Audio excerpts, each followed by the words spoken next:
Selamat pagi Bapak Ibu, Saudara-saudari, anggota jemaat, serta simpatisan GKI Karangsaru Semarang.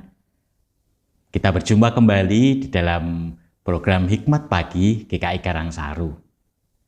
Pagi ini kita akan bersama-sama belajar firman Tuhan. Tapi sebelumnya, mari bersama-sama kita mempersiapkan hati kita untuk menerima kebenaran firman Tuhan. Mari kita berdoa.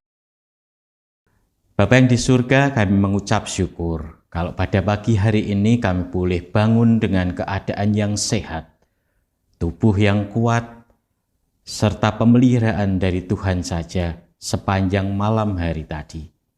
Pagi ini Tuhan, sebelum kami melanjutkan aktivitas kami ingin bersama-sama belajar akan kebenaran firman-Mu.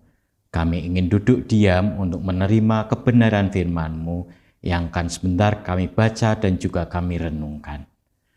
Berbicaralah Tuhan kepada kami karena kami siap untuk mendengarkannya. Terima kasih, hanya di dalam nama Tuhan Yesus kami telah berdoa dan mengucap syukur. Amin. Renungan hari ini akan dibawakan oleh Saudara Lukas Anwar dengan tema kecil tapi berdampak besar. Ayat yang mendasarinya diambil dari Yakobus 3 ayat 5a, yang demikian bunyinya.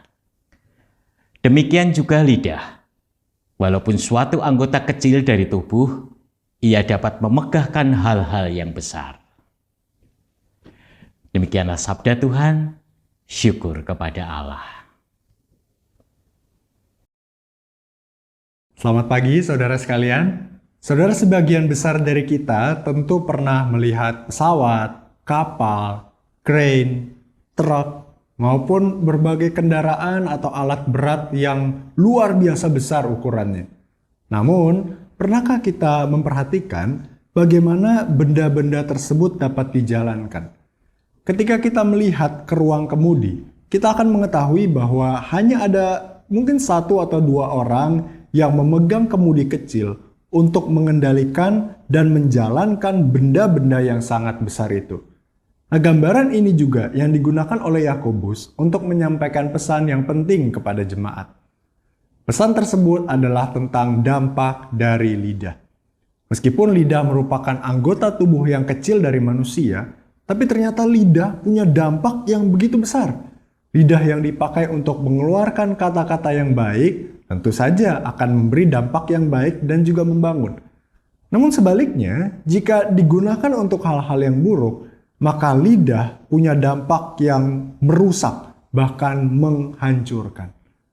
Pada kenyataannya, tidak mudah untuk mengendalikan lidah, sebab apa yang terucap oleh lidah bergantung pada hati seseorang. Pembahasan tentang lidah menjadi perhatian khusus Allah. Buktinya di sepanjang Alkitab, kita dapat melihat bahwa ada banyak sekali pembahasan tentang lidah.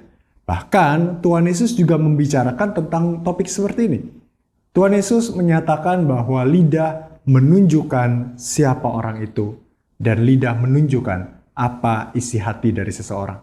Tuhan Yesus berkata di Matius 15 ayat 18, "Apa yang keluar dari mulut berasal dari hati, dan itulah yang menajiskan orang."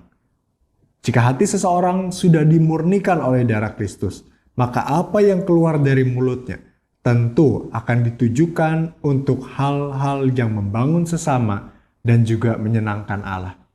Itulah yang seharusnya tampak di dalam perkataan kita, khususnya sebagai orang-orang percaya yang telah ditebus. Meski masih mungkin kita jatuh dalam dosa lidah, tetapi kita tidak akan terus-menerus berkubang di dalamnya. Dengan pertolongan dan kuasa dari Roh Kudus, hati kita akan terus disucikan, sehingga perkataan kita yang keluar dari mulut kita juga punya dampak yang membangun, dampak yang konstruktif, baik itu bagi sesama dan juga bagi semua orang, dan terutama itu akan memuliakan Allah.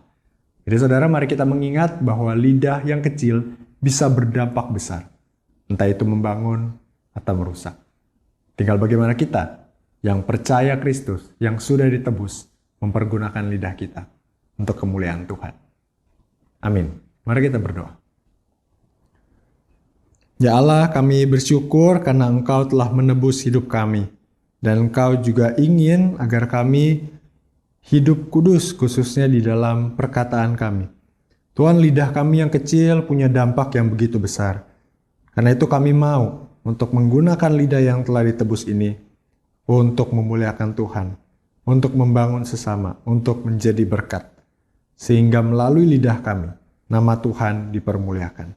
Dalam nama Tuhan Yesus kami berdoa. Amin. Saudara, selamat pagi, selamat menjalani aktivitas panjang hari ini dalam anugerah Tuhan.